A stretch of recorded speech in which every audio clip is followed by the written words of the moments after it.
से आसान कोई पढ़ाई नहीं, यदि है तो अभी तक किसी ने बताई नहीं। आज हम हिंदी भाषा व्याकरण के एक बहुत महत्वपूर्ण टॉपिक संधि पर चर्चा करेंगे। संधि जिसको अंग्रेजी में ज्वाइनिंग कहते हैं। यह संधि कितना प्यारा और खूबसूरत नाम है। इसका वर्तमान जितना प्यारा होता है, इसका अतीत भी ठीक उतना ही शानदार है। जैसा कि हम जानते हैं कि इस संधि से ही दुनिया के बड़े से बड़े युद्ध रोके गए। तो उन युद्धों को रोकने में जो कानून बनाए गए थे, उसी नियम और कानून के तहत हिंदी भाषा व्याकरण में भी संधि का एक रोल होता है। वहां पर संधि का मतलब होता था मेल, यहां पर भी संधि का मतलब होता है मेल या जोड़। यानी हिंदी भाषा व्याकरण में संधि का शाब्दिक अर्थ है मेल या जोड़। यानी ठीक उसी तरह से अगर हम इसको समझें तो जैसे वो गाना है कि जिंदा रहने के लिए एक मुलाकात जरूरी है सनम, ठीक उसी तरह से संधि बनने के लिए वर्णों का जरूरी है मिलन। आज हम इस वर्णों के मिलन यानी वर्णों के मेल पर चर्चा करते हैं। तो इस तरह से अगर हम परिभाषित इसको करते हैं तो हम कह सकते हैं कि दो ध्वनियों या वर्णों के मेल से उत्पन्न विकार या परिवर्तन संधि कहलाता है। यानी कहने का मतलब अगर दो शब्द जोड़े जाते हैं तो पहले शब्द के अंत का जो वर्ण होता है और दूसरे शब्द के प्रारंभ का जो वर्ण होता है, जब उनका मेल होता है तो उनके मेल से ये दोनों ध्वनियां परिवर्तित हो जाती हैं या उनको हम विकार कहते हैं। तो जो परिवर्तन या विकार होता है वही संधि कहलाता है। जैसे आपको हम कुछ उदाहरण बताते हैं। जैसे हम ये जानते हैं, जैसे शिव धन आलय। अब आप देख रहे हैं कि इस शब्द के अंत में व वर्ण है और इसके प्रारंभ में आ वर्ण है। जब इनका मेल होता है तो संधि के रूल के हिसाब से इन दोनों को मेल से एक नई ध्वनि उत्पन्न होती है या ध्वनि परिवर्तित हो जाती है और यह हो जाता है शिवालय। तो यह जो परिवर्तन हुआ यानी जो विकार हुआ इनके वर्णों में, इनके मेल से जो विकार हुआ वही संधि कहलाता है। इसी तरह से हम ये कह सकते हैं जैसे नर धन ईश।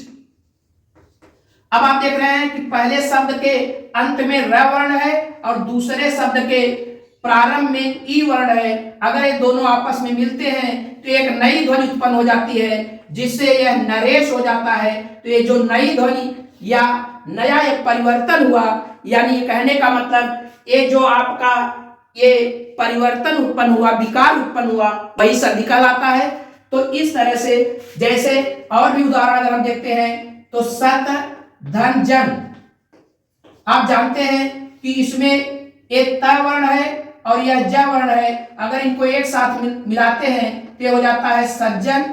यानी कहने का मतलब ध्वनि में जो परिवर्तन या विकार हो गया वही ध्वनि परिवर्तन या विकार संधि हो जाता है।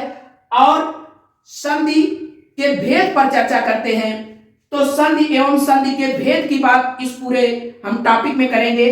तो संधि के भेद, तीन तरह के संधि के भेद होते हैं। सबसे पहला महत्वपूर्ण काम यह होता है कि इन भेदों को याद कैसे रखा जाए।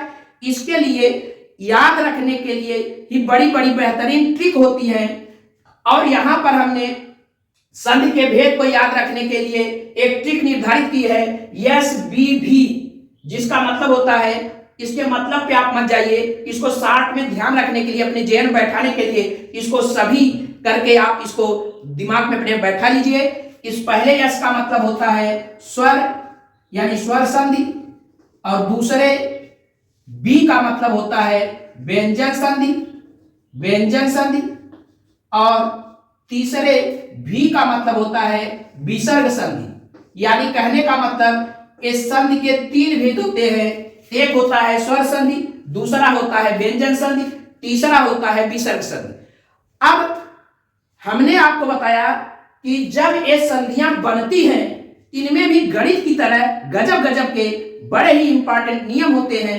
आप देखेंगे स्वर संधि का एक नियम होता है, फार्मूला होता है। इसमें क्या होता है, स्वर संधि में कहने का मतलब इसमें स्वर का मेल स्वर से ही होता है। यानी जब दो स्वर आपस में मिलते हैं तब जो वह ध्वनि या विकार उत्पन्न होता है या परिवर्तन होता है ध्वनि में, तो उस ध्वनि में उत्पन्न परिवर्तन या विकार को हम स्वर संधि कहते हैं। कहने का मतलब ये हुआ कि अगर एक शब्द के अंत में कोई वर्ण जो कि स्वर है, स्वर के विषय में हमने आपको बताया है कि जब वर्णमाला समझा रहे थे तो अ, ई, आ, ओ, उ, इस तरह से जितने भी स्वर हैं उसकी बड़ी विस्तृत चर्चा हम किए थे।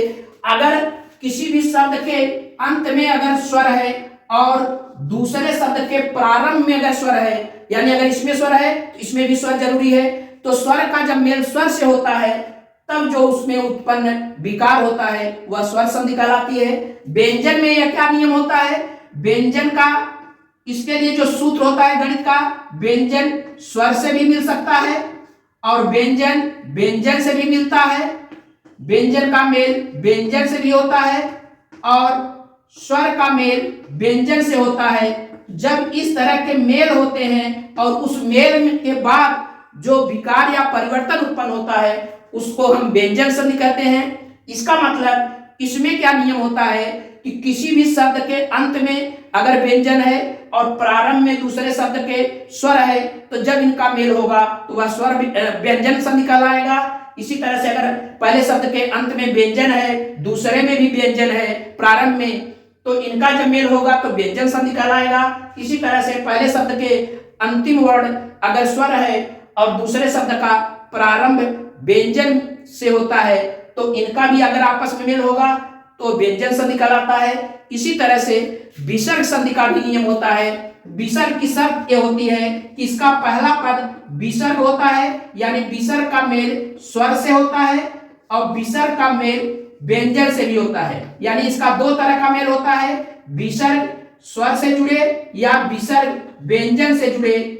तो इसकी शर्त यह है कि इसकी पहला वर्ण जो होगा यानी पहले शब्द का अंतिम वर्ण जो होगा वो विसर्ग ही होता है। विसर्ग के विषय में हमने आपको बताया है जिसका उच्चारण हल्के है पे हलक लगाकर है, जैसे अतः प्रातः होता है। यानी कहने का मतलब विसर्ग संधि में जो पहला शब्द का अंतिम वर्ण होगा वह इसी तरह का वर्ण होगा, है जिसका उच्चारण होगा। और इसकी शर्त होती है कि दूसरे शब्द के प्रारंभ में स्वर भी वर्ण हो सकता है या व्यंजन भी हो सकता है। तो जो इस तरह का मेल होता है उस मेल को हम विसर्ग संधि कहते हैं।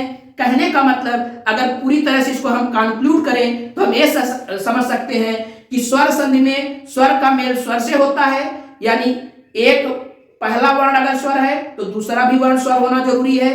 और व्यंजन में व्यंजन का स्वर से, यानी दूसरा व्यंजन का व्यंजन से और स्वर का व्यंजन से अगर इस तरह का मेल होता है तो वह व्यंजन संधि कहलाती है। और विसर्ग संधि की शर्त होती है कि इसका पहला वर्ण ही विसर्ग होना चाहिए।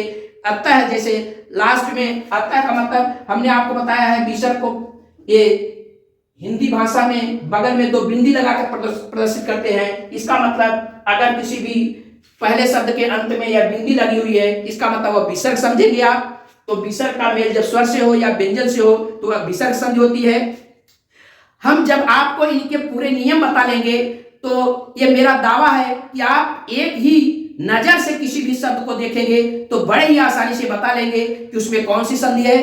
फिर अगले टॉपिक पर स्वर संधि के विषय में विस्तृत चर्चा करेंगे। तब तक के लिए धन्यवाद। Thank you.